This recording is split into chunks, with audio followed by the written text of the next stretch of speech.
Oh dear, it's completely dropped.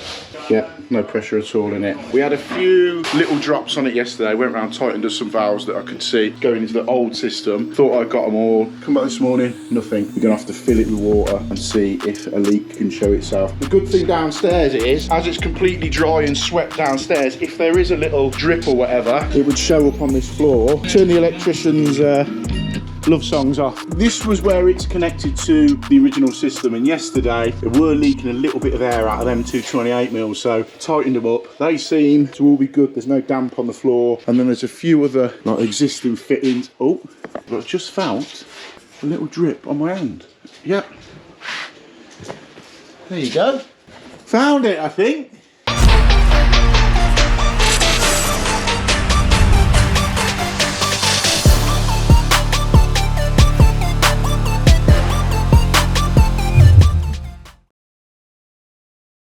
Right then, we have been at this job now for a good few days, and to be completely honest, I've been cracking on with getting the first fix on this done, and we've had that many trades here. We've had electricians here, the guys doing the floor, the guys doing the Salatex, every man and his dog's been here, so it's been quite hard to try and film a lot of footage. I'm here now, everyone's gone, so I thought I'd walk you around and show you exactly what's been going on, what point we're at the minute. I think the last time I would have shown you on the video, we were ripping out an airing cupboard that was here. Now obviously that bathroom's gone. We will be putting a new bathroom in here at some stage, but we're just trying to sort of get the first fix done in this property and get all the sort of the base pipe works in position. So this up here, I'm going to try and run you through it. This up here is going to be the plant room, if you like. We're going to have a 300 litre mega flow in here. So in here I've brought up, so you've got primary flow, primary returns, they're going straight back to the boiler in 28mm. Then we've got a cold main coming direct from the stop tap. That's going to be our fill into the cylinder. Then we've got pressurised cold, hot, heating flow. Then we've got underfloor heating flow. Obviously the returns are teed in underneath the floor, so we're not bringing too many pipes up here. So that's the majority of the pipes coming up here. We've also got to bring up a D2 discharge pipe, but we've got to look how we're going to route that one. This room here is going to be a bathroom, or the ensuite. This will be blocked up, and this will be the entrance to the bedroom for the ensuite. We're going to be putting a towel rail, shower, basin, toilet, etc. in here. So that's all being carcassed underneath. Up here, this is the main bedroom. We're going to have a rad there, rad there, rad there, and a rad there. And then over in the other room, which is going to be a wardrobe, but believe it or not, having a big rad there and a rad under there. So above, that is the sort of the extension. The extension is that side of the house, but we've also got to pick up that side there. So let me take you down and show you what we've been doing for the last couple of days. Now, as I've said at the start of this video, this was spec, the first fix was spec'd in this job to be done in plastic. Not my choice, it's what the architect and the builder's done. We can only do what we're asked to do. So we began to get it in. So everything under here is where the cylinder's going to go. You always get a maze of pipe work under here, but we've got primary flow, return, heating, hot, cold, and we've worked back from there. So obviously the heating pipes going off, picking up the heating for that side of the building. We've also got flow and returns dropping down for an underfloor heating manifold. That is being sited just there. Now that is going to feed all of here. So this is the kitchen, dining area and utility. So all that is being, I think it's being laid tomorrow. I'm not doing the underfloor heating on it. They went with the 4-screed company. Apparently they can do underfloor heating as well. So we'll leave it to them. Then obviously we've bought, that's our cold main running through. And the reason being as well, using plastic on this, you're never going to get copper pipe work into the floor there unless you're lifting all the floors above, which they were already down. So the only way to get everything in is to drill holes through and get the pipe work slung through like that. So we've also got hot and colds coming this way, heating pipes for towel rail going on here. This is the downstairs cloakroom, so we bring in hot and colds over for that. There's just loads of pipe everywhere, and half the battle with doing it this way is you've got to remember what's what, and you've got to mark stuff up as you go along. For instance, we've got these two 15mm running through here. They've got to go into the heating pipes here obviously not the primaries, into the heating flow and returns, because that is feeding a rad above in that room. And then obviously this is another heating circuit round here, which you've had to bring this way because of the steels running through the building there. So it's just trying to stay on top of everything. And then inside the garage is where the boiler's going to go here. So we've got a primary flow and return here. You've got a hot and cold here that we're going to run down across that wall to feed the utility. But again, primary's running through here, hot, cold, heating, flow and returns running all the way through here and going off that way. So yeah, we've been crashing a lot of piping. As I said, there was just so many people here over the last couple of days. I just wanted to concentrate, getting it done, getting it in, and then when we come to the next stage of this build, where we are, for instance, like this, there's a rad going up here. We don't know exactly the size that the customer wants or the style that the rad wants at the minute, but when we do, we can then drill from above down, and then these flow and returns can be put to exactly the positions that we need them in.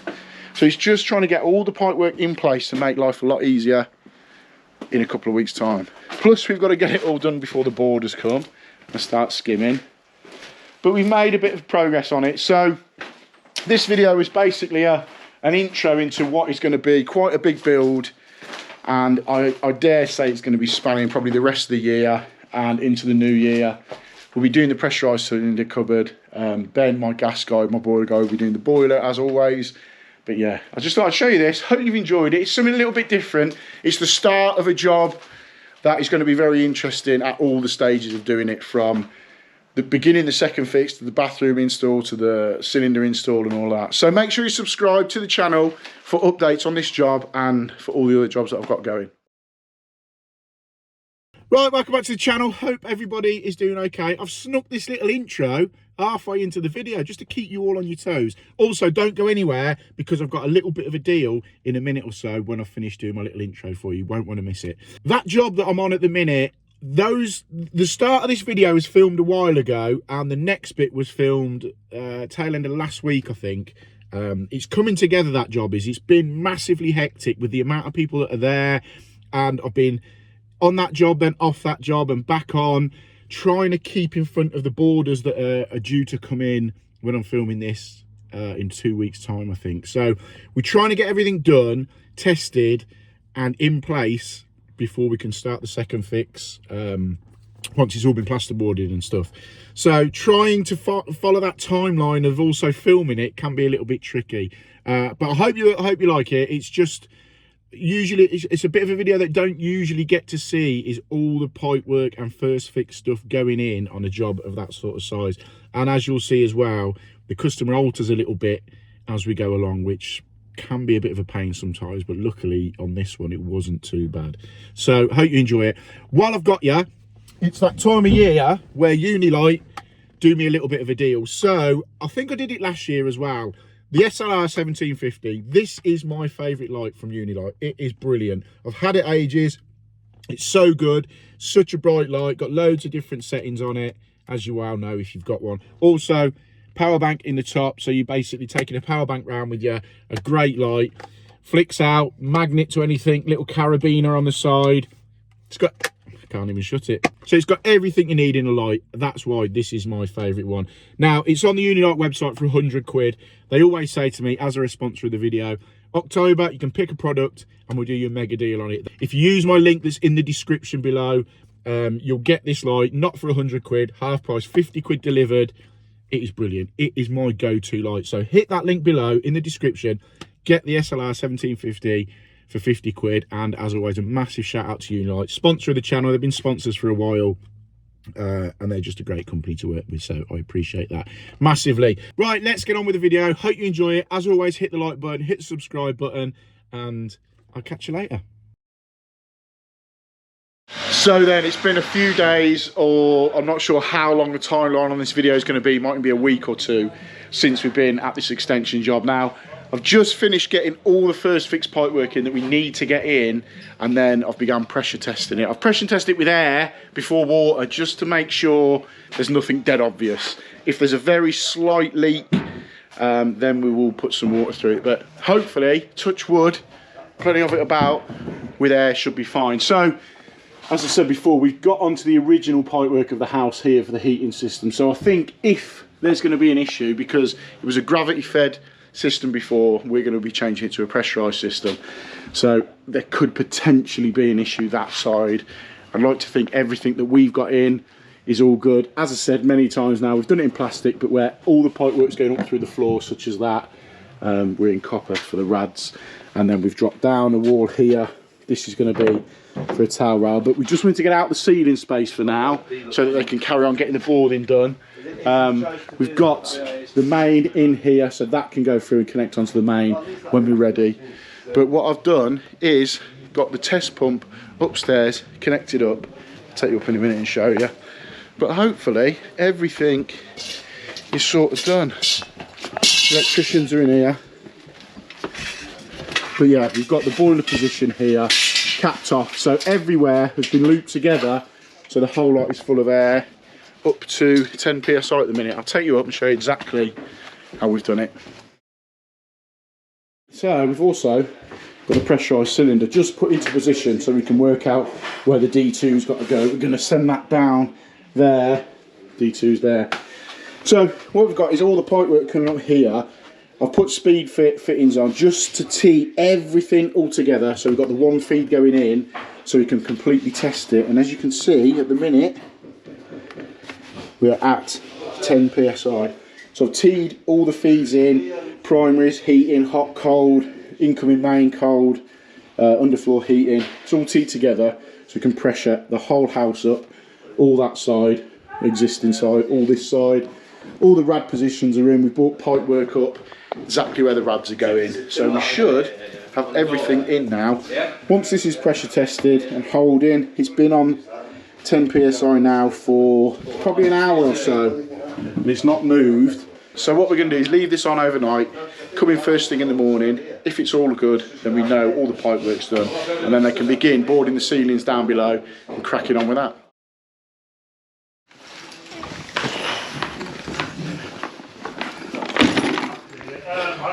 Right then, following morning, let's go and check the pressure in this whole system. Hopefully it hasn't dropped. Let's have a look.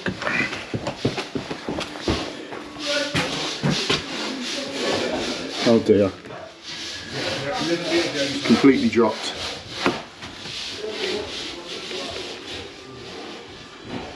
Yeah, no pressure at all in it. So, that's with the air. We had a few little drops on it yesterday. Went around, tightened up some valves that I could see going into the old system. Thought I got them all.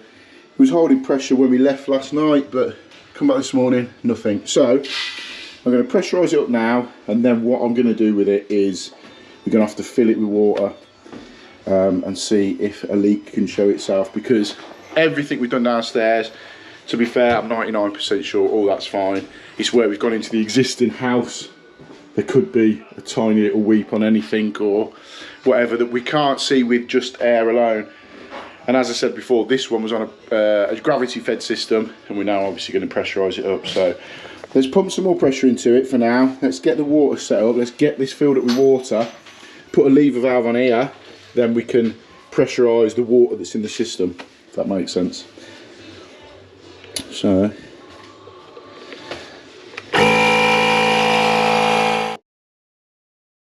right, what I've done, I've rigged the hose up onto a lever valve here, so we can turn the hose on, fill this up, and then we can shut the lever valve off, and then put our dry test kit on the top, and then pressurise the water that's then in the system, if that makes sense. And then hopefully then it'll force out and show us exactly where the leak is. So go down, turn the water on, and then and fill the system up.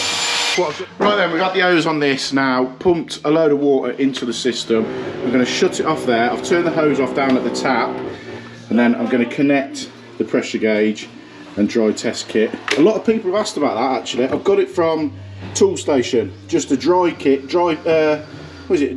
test kit. Obviously connects onto your 15mm, got a shader valve there and a gauge on the top. I think it's 25 quid, but it's perfect for testing. So what we do, we'll whip this nut off here, get that on. Now with the system full of water, now if we pressurise it with the water in it, hopefully, should show where we've got a little bit of a drop. So. Right, we're at 10 psi now in that system, pressurised, the water inside the system. Gauge is showing just over 10. It's slightly different from the gauge to here. But we'll leave it on now for an hour or so, and hopefully, because there is a leak somewhere, hopefully we can find where it is. I'm thinking it's going to be over there. It's just a case of tightening a little nut up or something like that. So we shall see.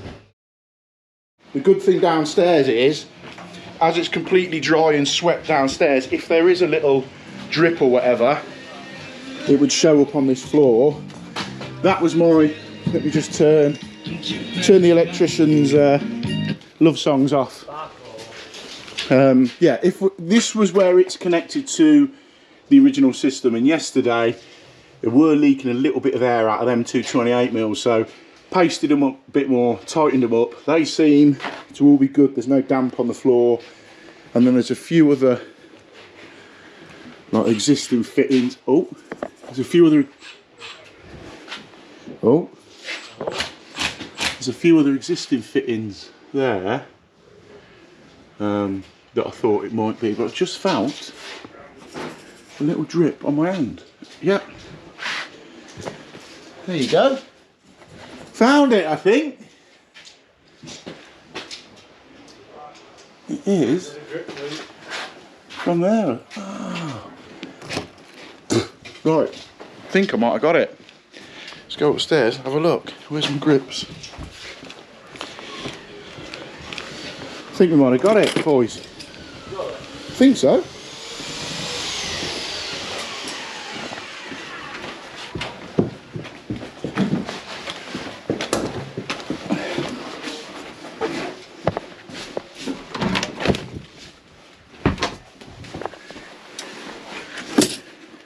Yep.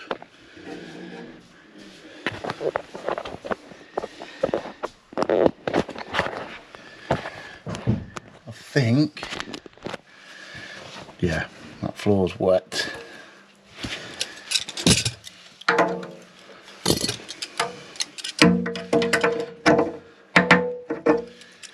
Yeah, look, there you go.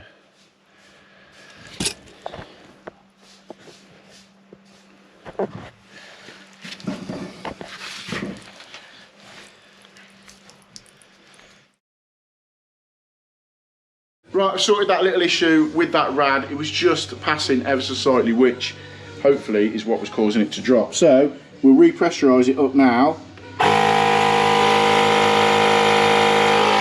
Back up to 10 psi, and then we can have a good check round, and then I'll leave it again and get on with some other bits and leave it holding for the rest of the day. Right then, I'm pretty happy now with the pipework. I've had the pressure in at about 20 psi, so I leave it quite low like that to start with to make sure everything's all right. Now we can crank it up. So what we're going to have in here is a 3-bar combination block. So the water pressure that's going to come in is 3 bar. So the rule of thumb is to test that I use, test 1.5 times what you've got incoming. So we're going to test to 3 bar, obviously in the combination block, double that 6 and add a little bit. So we'll go to 8 bar. So we'll set the pump now at 8 bar. We switched it from PSI to bar. I like to test it about 20 PSI just to make sure it's all right. Then we can crank it up, put some big pressure through it and make sure everything's all right. So, as I said, set to 8 bar. Let's fill it up. Right then, quick change of plan. We was up to 4.1 bar pressure testing, and we've just noticed a slight issue with how the wastes are going to run for this bathroom in there. So before we carry on, we've got to alter heating pipes. We basically got to bring up where are we? This is going to be an ensuite. These 2 radiator pipes here we've got to bring up over here now, so there's no point in pressurising the whole system right up. Let's get these moved first, put them there, then we can finally pressure test it up to 8 bar. Bit of a pain because I was halfway there with it, but still, it is what it is. Right, let's drop the pressure out, get them moved and fill it back up. So these are the 2 heating pipes, obviously in plastic but going up in copper. That is the place where we originally decided on it going. because we've got a soil stack going up here that's got to feed the ensuite above, and we can't get a waste over to there, everything's going to have to run along there. So we've now got to move those pipes, cut into them here, and somehow get them up past these cables here. So yeah, it's always something, these last moment little tweaks before the boards go up. Sometimes it can be a bit of a pain, but still, we'll get it done. There we go, done. Rad, quickly altered. As I said, it's always something to just tweak a little bit. So we'll pop the caps on where we've got it up through the back of that wall and repressurise it again. So there we go, we've had it on pressure test and I was all happy with it. I've just disconnected it and completely forgot to film it. So it's holding at 8 bar for probably 3 or 4 hours, didn't move a bit at all, apart from at one point where it was dropping ever so slightly. It turned out, you can see there's a tiny little pinhole. So I've just made a note on this rad that it's pinholed in the very top corner. It's all rusted along this back edge anyway and along the bottom, so we'll be replacing that before the build's done. But it was more a case of getting the pipework pressure tested so they can now begin boarding and getting the ceilings done in this build. So the pressure off a little bit now, excuse the pun.